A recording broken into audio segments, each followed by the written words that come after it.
Hey kids, it's I, Wade. 61 and starting life over. Yeah, somebody's got to do it. May as well be me. Anyways, we've been out here for about a month, living in the parking lot at work, having a good time, me and Kona. And I wanted to give you a little quick review on a solar-powered generator that I bought. Wasn't sent to me, wasn't given to me. This is something I purchased myself. And I'm going to try and give a long-term review on this thing to let you know how it holds up over the course of time, how it holds up traveling from the frozen tundra down to the uh, rainforests of Mexico and the tropical temperatures we're going to have down there when we finally get down there in October. So this is what it looks like as I walk around and show you the shit. This is the ALLPOWERS S2000 Pro. It has a 30 watt or 30 amp output for the RV, so I can plug it in and actually run the RV off it. Solar powered, 6 USB plugins. What do we got? 1, 2, 3, 4. 110 outlets, and then the 30 amp outlet. You also have the adapter for car plugs, so you can plug your cigarette lighter into there to charge whatever you have that way as well.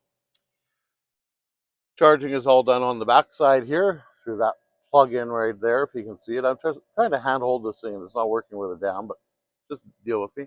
And then with it, I also got two 200-watt solar panels, which I just have laying out here on the ground because the wind blows them over. It doesn't matter how gentle a breeze it is, they won't stand up. The wind just knocks them over. So that's one downfall to it. The other thing I don't like about it is that your solar plugs into here, your 30 amp goes into there, and guess what?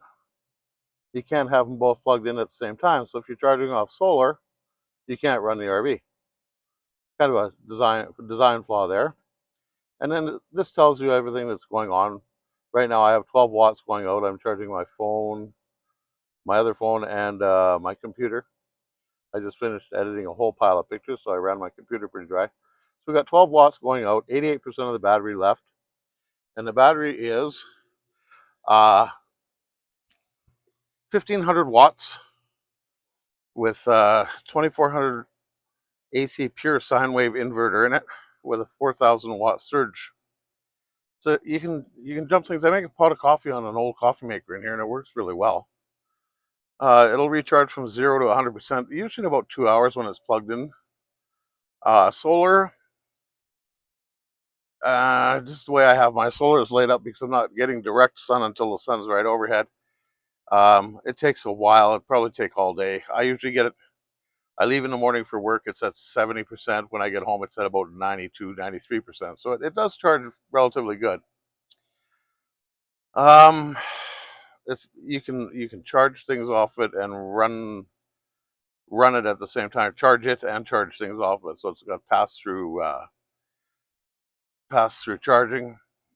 Really good little system. I bought it just to keep my refrigerator running. I have a portable refrigerator in here that I know works. It's brand new. The one in here I haven't really put to the test yet, but I will shortly. I'm in no rush. But the little portable fridge I have in here, it's a Hisense, was it 4.3 cubic foot fridge with a little freezer in it, and it keeps it running 24/7. It'll keep it running for 3 days without recharging the big battery on it. So it works really well. I'd have to recommend it. Like I say, a couple little design flaws in it. I got to figure something out for the solar panels so they don't blow over. I don't know what I'm going to do. Probably mount them to something, and I don't know. I haven't figured it out yet. I haven't put much thought into that yet. I've been so busy doing everything else. Like I said, I spent all day yesterday at a golf tournament, photographing a golf tournament for Ardent Roof Systems. It's a charitable golf tournament. All the proceeds went to the Stollery Children's Hospital, and yeah, it's been a good time. Other than that, just hanging out, working, trying to sock some money away to make our way to Mexico in October.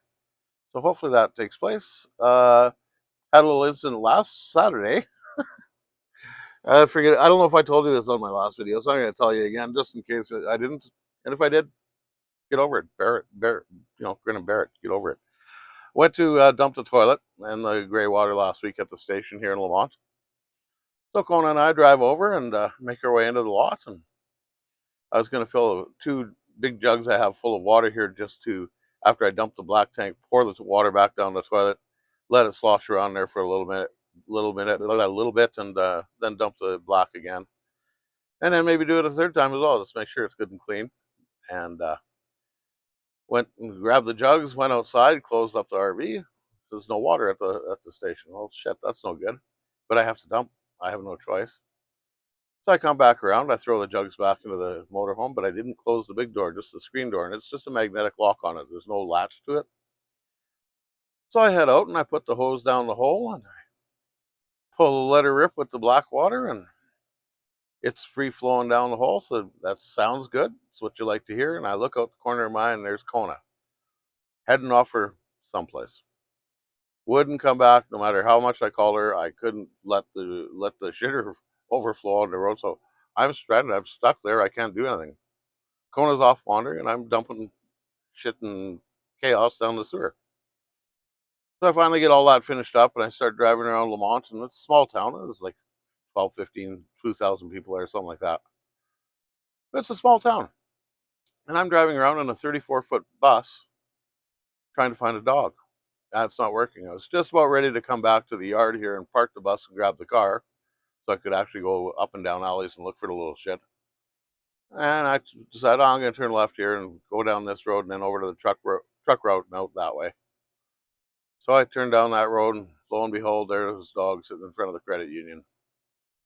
I don't know if she was going to go in and apply for a loan or make a withdrawal. I don't think she could make a withdrawal because she didn't have her bank card on her because she doesn't have pockets.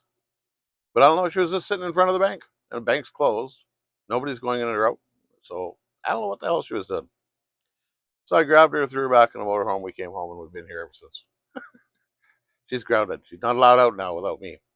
So, and she's taken over ownership of the yard. She protects it against everybody. Even the staff aren't allowed in the yard when she's outside. So she's outside now, and I have one mechanic in the shop working on his personal vehicle. So I hope he doesn't come out.